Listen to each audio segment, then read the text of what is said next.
Boa noite, estamos iniciando mais uma edição do programa Contraponto. Está aqui conosco o professor, doutor Dalmo de Abreu Dalari, que será o nosso entrevistado de hoje. A posição do juiz Moro é uma posição que ele diz que a opinião pública tem o direito de saber o que está acontecendo. Então, por exemplo, os depoimentos são transmitidos, acabam sendo divulgados, os depoimentos antes de que eles sejam confirmados por novas provas. O que o senhor acha disso e, num segundo momento, desses vazamentos constantes que aparecem nos jornais, repletos do teria sido... Como é que o senhor encara isso? Eu acho o que pode ser feito contra isso? Isso é lamentável, porque realmente há muita injustiça nessas divulgações, muita leviandade, porque muita coisa que é divulgada depois não se comprova. Então, mas se faz a divulgação, se faz o escândalo. Eu acho que isso, infelizmente, é hoje a praxe na grande imprensa. Eu atribuo responsabilidade à grande imprensa. É claro que eu sou a favor da liberdade de imprensa. E eu aprendi isso também através da história. A liberdade de expressão, a liberdade de imprensa é extremamente importante, mas que isso não se confunda com libertinagem de imprensa, com desvios, com mau uso, a distorção do fato, a distorção do comentário. A imprensa devia ser mais responsável. No caso do juiz Moro, eu acho que a imprensa se entusiasmou com o fato de ir à intimidade do juiz. Então, antes mesmo dele decidir, o jornalista já sabe o que ele vai falar.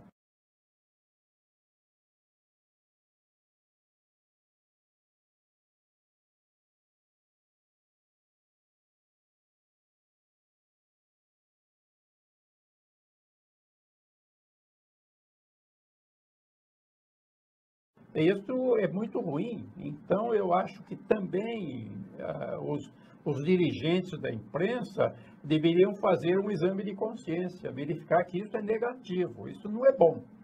Isso ajuda a criar o ambiente de escândalo, mas nas consequências isto é tremendamente negativo, porque muito do que se afirma depois não se comprova.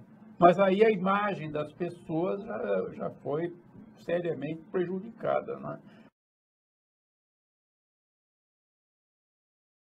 E a imprensa fazendo assim está estimulando o exibicionismo de juízes também. E mais uma vez, o juiz é um ser humano, de maneira que ele também pode ser vaidoso, pode querer aparecer como um grande personagem, há um certo exibicionismo.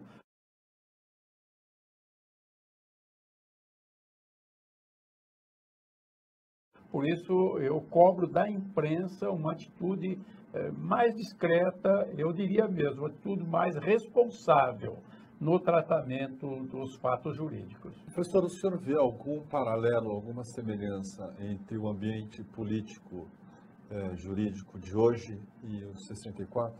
Não vejo realmente. Eu acho que naquele momento havia uma conjugação de grandes forças querendo um objetivo comum.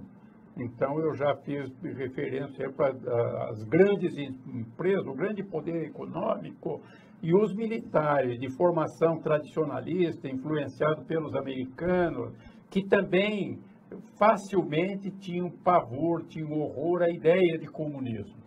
Mas, a partir desta ideia de socialismo, de direitos sociais, foi que se criou esta imagem de um perigo comunista. Eu vi coisas absurdas. Quer dizer, por exemplo, um empresário dizendo numa entrevista, dizendo a trabalhadores, vocês tomem cuidados, porque você mora na sua casa. Se vier o comunismo, eles vão colocar dentro da sua casa quem eles quiserem.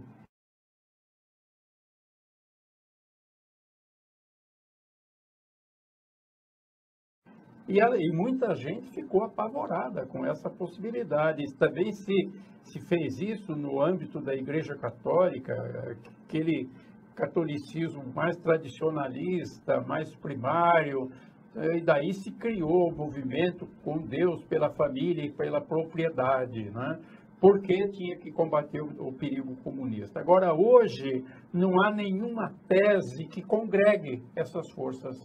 Hoje, a divisão de interesses, a divisão de visões é tão diferente que não há esse fator unificador.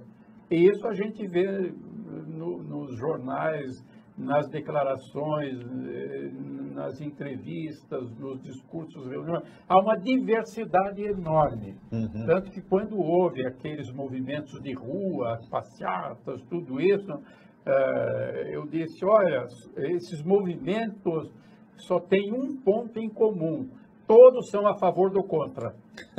Ninguém sabia bem, mas era contra. Ah, então pronto, vamos ficar juntos, vamos passar, todos são a favor do contra. Mas isso não faz uma unidade. Isso não é uma ideia mestra, não conduz a uma unificação de força política. Eu acho que este é um dos fatores que nos dão, ou que me dão tranquilidade, uma tremenda diversificação, sem que haja um grande líder, uma ideia mestra, que oriente a maioria, que atraia a maioria. Realmente não existe. Existe uma diversidade enorme de interesses em disputa, cada um querendo puxar a brasa para a sua sardinha. Que haja um despertar de consciência, que muita gente perceba que existe corrupção, sim, que é importante ficar contra a corrupção, se opor a isso. Eu acho que é bom que mais gente perceba que isso existe e que isso é ruim. As pessoas que acham que a corrupção está a cargo de um partido e que bastaria tirar esse partido do poder para que o reino da justiça e da igualdade se instalasse no país, são pessoas muito felizes. São pessoas que substituíram cultos como do Papai Noel e do Coelhinho pelo culto da corrupção isolada. Se a corrupção fosse de um grupo, eu seria uma pessoa profundamente feliz. Seria uma pessoa absolutamente tranquila, porque a partir deste momento eu teria consciência que, eliminando aquelas pessoas que são do mal, eu estaria livre. Então isso é um caminho meio tortuoso, não é o melhor caminho, mas é uma forma de despertar a consciência. Será que não está na hora de fazer um novo regramento das eleições? Assim, Sem dúvida alguma, eu acho que sim, mas para buscar isso é transparência, preciso um que despertar de buscar consciência, para que não haja um pequeno grupo dominando e impondo a sua vontade, né?